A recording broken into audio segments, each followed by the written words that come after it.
We're in Edgewater, Florida today for another Hangar Home tour, and I'm with my friend Bob Perry.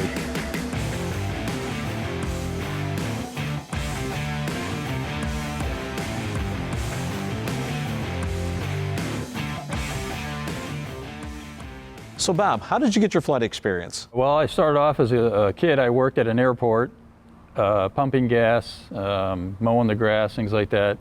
And in exchange, I got some flying lessons.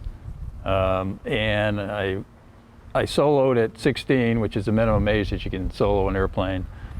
And I got my private pilot's license at 17. And then when I was in college, I was in the Yukon Flying Club, which is where I went to school, and I got some more flying time. I had about 200 hours or so before I went in the Air Force, and then I went in the Air Force, got most of my pilot training in the Air Force.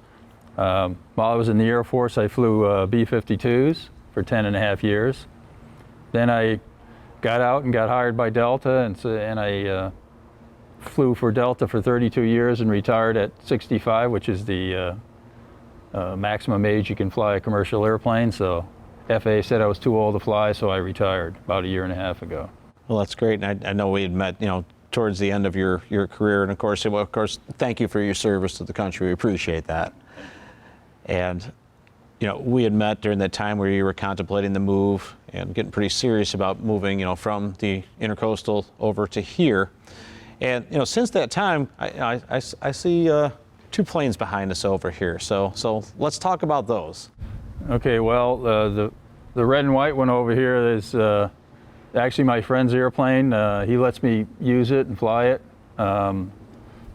because he was up north all summer, and like I mentioned before, you want to make sure you use the airplane at least once a week and boil the water out of the oil, so he lets me use it. And the other one over here is the one that I'm building. It's a kit airplane. It's built by a company called Sonex, and it's the motor glider version of their airplane. It takes about 2,000 hours worth of labor to build it. I've been working on it for 7 years. I'm hoping I'm about 6 months from finishing it. And once I finish it, I'll be able to take it up and see if I can find some rising air and turn the engine off and fly around looking for rising air and fly for nothing, hopefully. Tell us about, well, number one, how did you pick this location? Well, there's about a couple of choices of hangar homes in this area. One of them is the Spruce Creek Fly-In, probably the most famous fly-in community in Florida and certainly in the country. And the other one is here at Massey Ranch Air Park. I like Massey Ranch because it's a fairly small airport, not very busy. The cost of the property, the fees and everything at the fly-in are a lot more than they are here at Massey. So the house was a lot cheaper. I kind of like the small town atmosphere of the Massey Ranch Airport.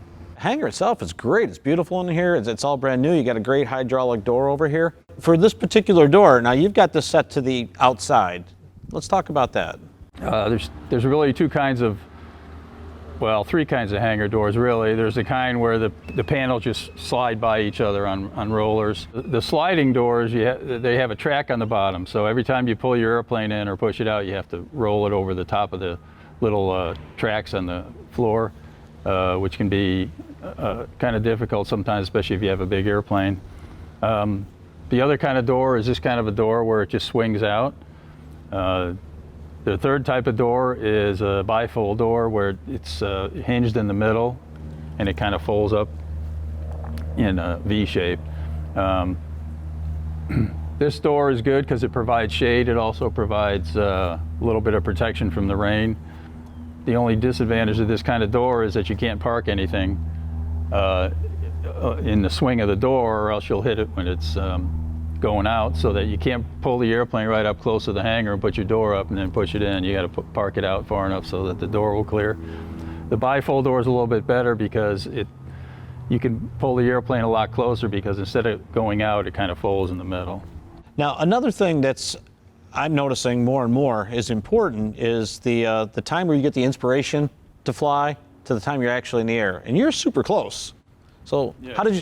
Was it important for you to have this particular lot? Yeah, well, I was the first one that built in this area, in this subdivision, so I was able to choose the lot. And so I chose this lot for two reasons. One of them, its taxiway is right there, and I can be airborne in a couple of minutes. And the other one is that I get to watch airplanes take off and land. As long as you're going to hear airplane noise, you might as well be able to watch the airplanes take off and land. So that was another reason why I picked this lot. Well, I can see why you picked this lot, and having first choice, I think matters. I mean, you looks like a couple minutes from inspiration to being up in the air. Yeah. Now, you mentioned that you like to go for day trips on Saturdays. Yeah. Tell us about that. Pretty much every Saturday morning, as long as the weather cooperates, there's a couple of us that get together and we try to find an airport close to here that has a restaurant on the airport. One of them that we go to, Crystal River, we have to walk a little ways. It's not too far. It's about half a mile, but most of them, they have a restaurant on the airport. So we'll have 2 or 3 airplanes and we'll fly in a loose formation down there, get some breakfast, and then come back. It just gives us something to do and gives us a chance to use the airplane. So what's your favorite breakfast down there? Well, probably the best restaurant is probably Vero Beach. It's got a good airport restaurant. And I'm a cheese omelet guy, so that's usually what I get. So they run about $100 including fuel? Well, yeah, it is a $100 breakfast between the fuel, the breakfast, the insurance, and everything else. Yeah, it's about a $100 breakfast. Seems well worth it to me. Yeah. Well, good, I'll invite myself to one of these $100 That's what breakfasts. a hobby's all about, is spending your money on something, right? Well, interestingly, you mentioned that. We met several years ago when you had a property on the water, and you had a dock and a boat out there. What was it like? Was it easy or hard to give up the dock access and the water views to come to the air park? Was it an easy decision? Yeah, well, a lot of people thought I was crazy to give up intracoastal waterway view to come and look at a runway, but you kind of have to be a pilot to appreciate it, I guess. But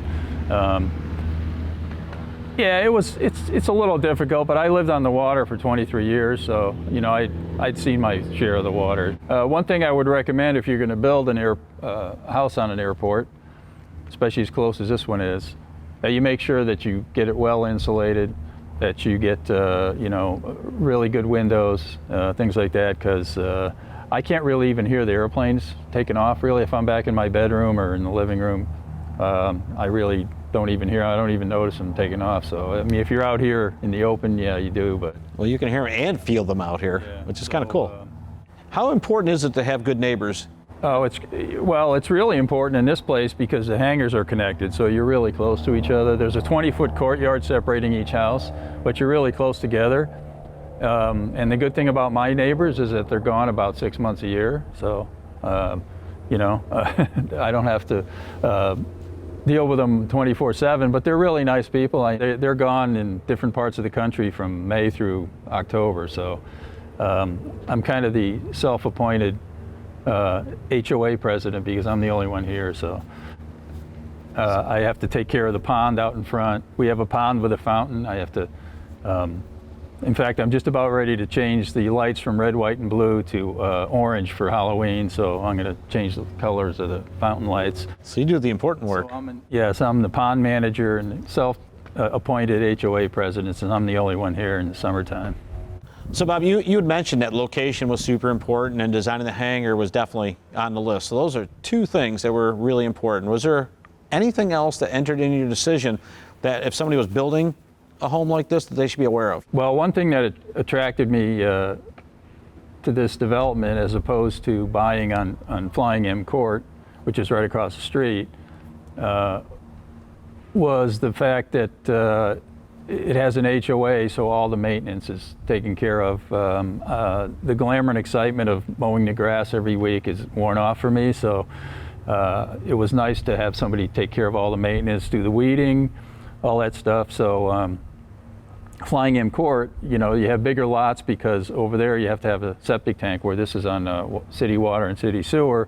So the lots are bigger, but that just means you spend more time on your lawnmower out there mowing the grass instead of doing what you want to do. So that was another consideration. Is there anything that surprised you along the way during either development of the house, or would you change anything? Because there's always one thing that you weren't thinking of, at least in my experience with this. Yeah, probably the biggest thing was I thought I wouldn't need a a bathroom in my hangar. I figured I could just go into my house and use the bathroom, but if I had to do it over again, I would spend the extra couple of $1,000s that it would have cost to put a half bath in the hangar. Would make life a lot easier. So Gotcha. that's probably my only regret as far as the design of the house. Is there any other special feature about this hangar that you would want to tell us about? Yeah, I would say, I don't know if you can see the fan back there. It's a pretty large fan, but it gets pretty warm out here in the summertime, as you can imagine. So I would recommend getting, maybe 2 or 3 of those big fans, get some air moving. My next door neighbor over here actually has his hangar air conditioned, which I thought about doing that when I built it, but then I decided that most of the time when I'm out here, I have the door open so I can watch all the Embry-Riddle and Epic students beat up the runway.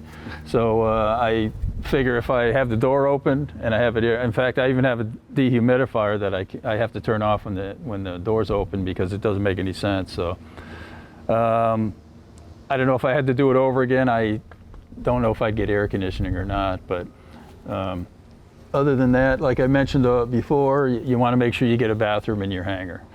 Well, and it's ironic because, we're coming up on time and you mentioned, hey, it's almost beer 30 over here. There's a rumor there's a kegerator in here. Oh yeah, well that's a feature, yeah. I would recommend one of those in your hangar. So that was not overlooked. Yes, but you want to make sure you drink after you fly, not before. Bob, this has been just a lot of fun. I really am glad we had a chance to get out here to see all of this. And just looking across the planes and seeing everything, the takeoffs and touch and goes going today, it's been a lot of fun, so I appreciate that. Oh, you're welcome. Anytime. Thanks for having us out, Bob. Thank you.